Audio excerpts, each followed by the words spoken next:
भाई बहनों को जय मसीह की, हालेलुया। परमेश्वर की स्तुति हो मेरे प्यारों। आइए प्रभु का वचन सुने और अपने जीवन में खुशी आनंद को प्राप्त करें।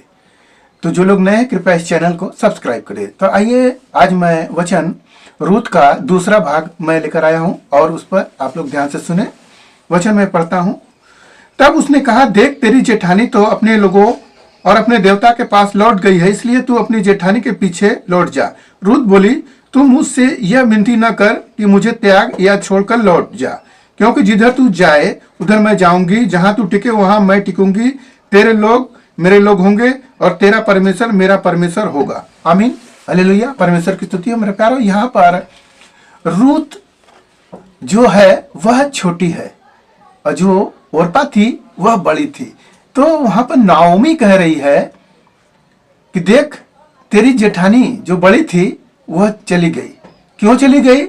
कि इसने विनती की, सास ने विनती की कि हे मेरी बेटियों, तुम अभी जवान हो, तुम जाकर अपना शादी कर लो, अपना गृहस्थी बसा लो, तुम चली जाओ, मैं जैसे चाहूं वैसे रह लूंगी, तुम चली जाओ। तो बड़ी चली जाती है, छोटी नहीं जाती है। छोटी का नाम है रूत। अब रूत क्या कर रही है?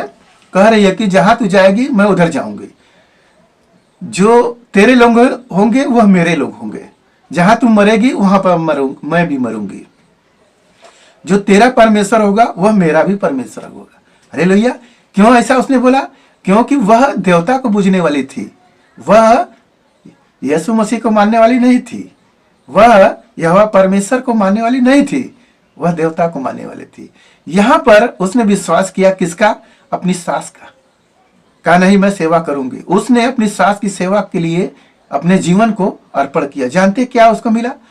बाद में आगे पढ़ेंगे तो वहां पर उसने अपने कुटुंबी से, जब वो नाओमी जाती है तो उसका खेत बंधक रहता है, उसी जो बंधक लिया रहता है उसी के से इसका शादी होता है और वह बोअज उसका नाम है।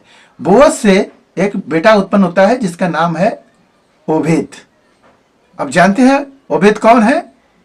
दाऊद का दादा है। हालेलुया। परमेश्वर की स्तुति हो मेरे प्यारो। यहां पर हमें यह सीखने को मिलता है इस वचन से कि जब हम प्रभु पर विश्वास करते हैं और सेवा भाव में हम आगे बढ़ते हैं तो परमेश्वर हमें वह देता है फल, क्योंकि इसने अपने जीवन को अर्पण कर दी थी।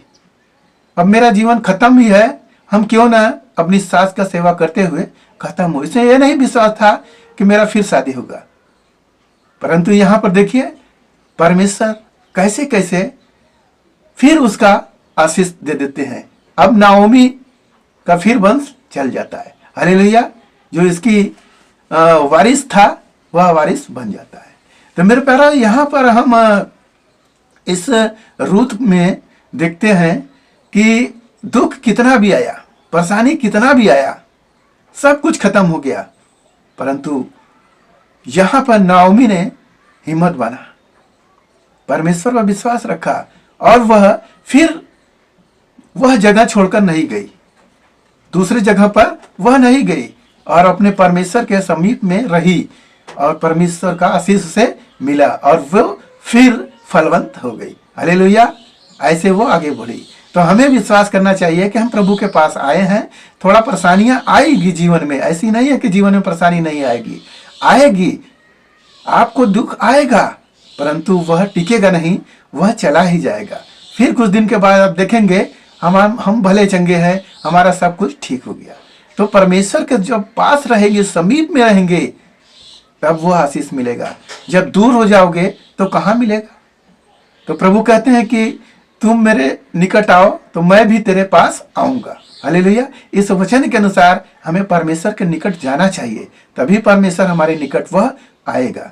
तो आज के इस वचन से आप लोग को जो कुछ मिला उस पर विश्वास करें और प्रभु का आशीष आपके जीवन में होता रहे। आइए आपके घर परिवार के लिए हम प्रार्थना करते हैं। मान परमेश्वर माँ का धन्यवाद करते इस मुस्कुराए आज के दिन में प्रभु जो यह वचन मिला पिता परमेश्वर उन सबको आशीष मिले प्रभु। उनके जीवन में जो भी दुख परेशानियां प्रभु दूर हो जाए पिता। इस वचन को जो सुने प्रभु उन्हें आशीष से भरते। धन्यवाद करते हुए प्रार्थना यीशु मसीह के नाम में, आमीन।